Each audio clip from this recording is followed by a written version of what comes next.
एक राजा था,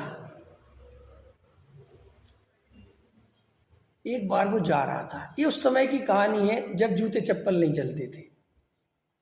तो जा रहा था तो अपने रथ से उतरा, और सड़कें भी नहीं होती थी, टूटी फूटी सड़कें, वो जैसे गांव देहातों में थी। तो उसके पैर में कांटा लग गया। क्या लग गया? और कांटा लग गया तो उसे बहुत तकलीफ हुई, और उसे बहुत तकलीफ। राजा तो राजा होते हैं, सनकी होते हैं, राजा मूड़ी होते हैं। एकदम दरबार में एकदम अगले दिन इकट्ठा हुआ और बोले सबको बुला के लाओ, जितने बड़े बड़े अपने यहाँ पंडित विद्वान सब दिमागदार लोग हैं, सबको बुला के लाओ। पुरोहित पंडित सब इकट्ठे हो गए और बोले मुझे ये कांटा लगा है, आज से मेरे राज्य में एक कांटा नहीं होना चाहिए। क्या घोषणा करी? एक कांटा नहीं दिखना चाहिए, एक कांटा नहीं होना चाहिए। अब राजा के सामने बोले कौन? चापलूस तो वैसे ही नहीं बोलते, हाँ जी करते, बोले हाँ जी ठीक है। अब भैया इतना बड़ा राज और इतने कहाँ कहाँ के कांटे हटाएंगे, क्या क्या करेंगे। तो राज में जब उनने झाड़ू लगवाना चालू करी तो भैया पूरा राज धूल से भर गया। पूरे राज में धूल धूल हो गई और पूरा राज्य के लोग परेशान, सारी जनता परेशान। राजा के पास दौड़ के, अरे बोले साहब ये तो बहुत बहुत भयंकर है। अरे बोले साहब दूसरा उपाय करो कि धूल नहीं उड़े और कांटे अलग करो। तो भैया जमीन को पानी से सींच दिया तो सारे में कीचड़ कीचड़ हो गया। सारे नगर के लोग परेशान, राजा के एक कांटे लगने के चक्कर में बड़ा परेशान सारे के क्या करें इस राजा को। तो गांव के पंडित विद्वान बड़े बड़े जितने भी राज्य के पुरोहित थे सब अपना अपना दिमाग लगा रहे, सब अपना अपनी आइडिया दे रहे, और राजा भी सुन रहा, ये करो ये करो। बहुत ऐसा करके कई दिन परेशान। एक बेचारा चमार था, छोटी जाति का आदमी था, उसने ये सब समस्या देखी तो उसके मन में आया कि समस्या का समाधान मैं कर देता हूँ। तो उसने बहुत बढ़िया चप्पल बनाई। क्या बनाई? चप्पल बनाई या जूते बनाए। और राजा के दरबार में बेचारा जैसे तैसे पहुंच गया और बोले साहब मैं आपकी समस्या का समाधान लाया हूँ, आपको कभी कांटा नहीं लगेगा।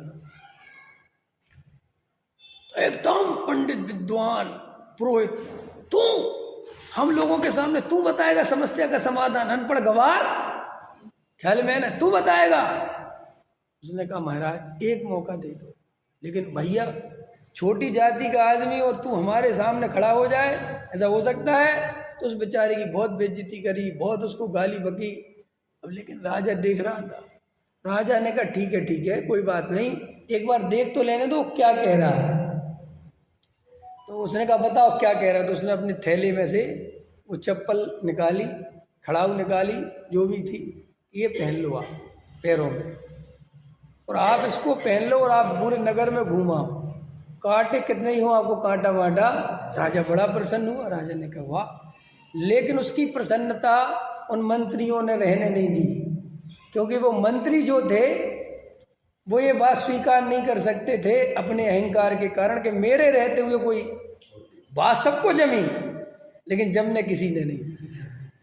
बात सबको जमी लेकिन जमने किसी। बोले राजा ये तुम्हारे साथ बहुत बड़ा षड्यंत्र है, बहुत बड़ा। इसके अंदर जहर भी हो सकता है, इसके अंदर ऐसा कुछ हो सकता है कि जो आपके पैर सड़ा दे, आपके पैरों में बीमारी पैदा कर दे, गला दे, कैंसर कर दे, जो भी आपको बोलना है। राजा एकदम भयभीत हो गया और राजा ने कहा छोड़ो भाई, मुझे नहीं पहनना तेरी खड़ा उबड़ा।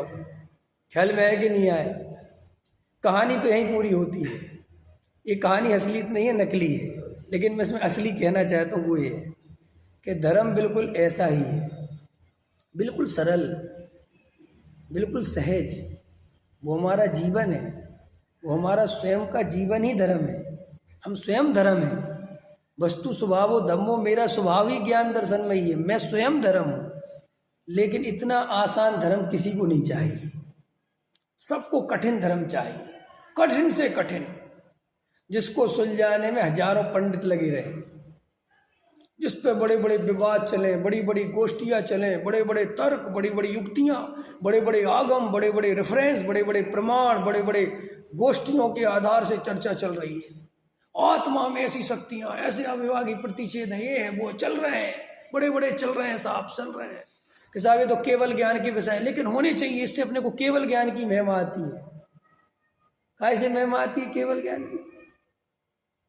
तुम्हें वीतरागता की महिमा नहीं आती भगवान की? भगवान की महिमा करने के लिए भी क्या लेके आते हो?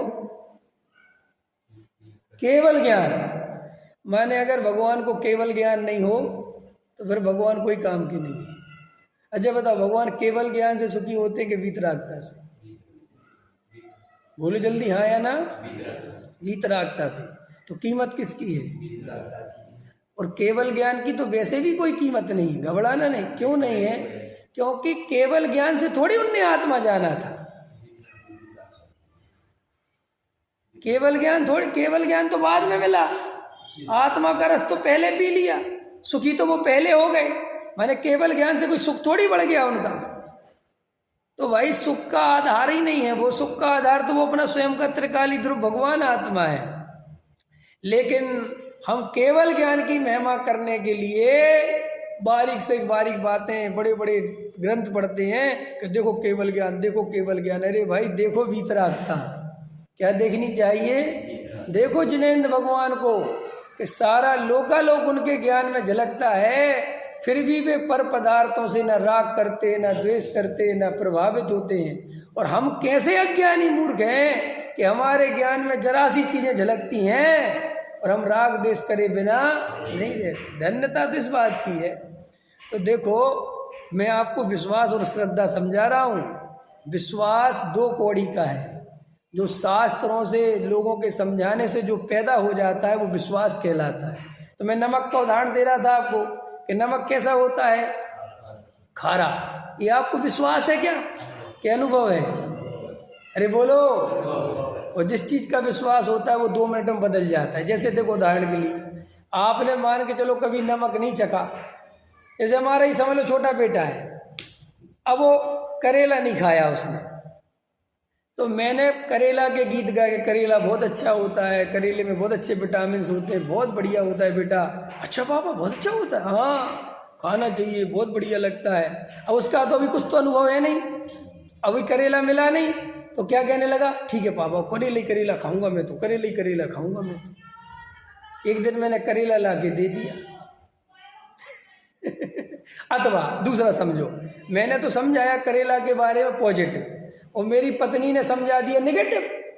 पत्नी समझाया पापा तो तुझे मूर्ख बना रहे थे, कुछ नहीं है, करेला बहुत कड़वा होता है, मुझे ही नहीं पसंद। अच्छा ऐसा है क्या? तो ठीक है मैं नहीं खाऊंगा।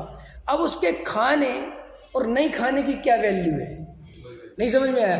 क्योंकि पापा की बातों में आ गया तो उसे अच्छा मानने लगा, फिर मम्मी की बातों में आ गया तो उसे बुरा मानने लगा।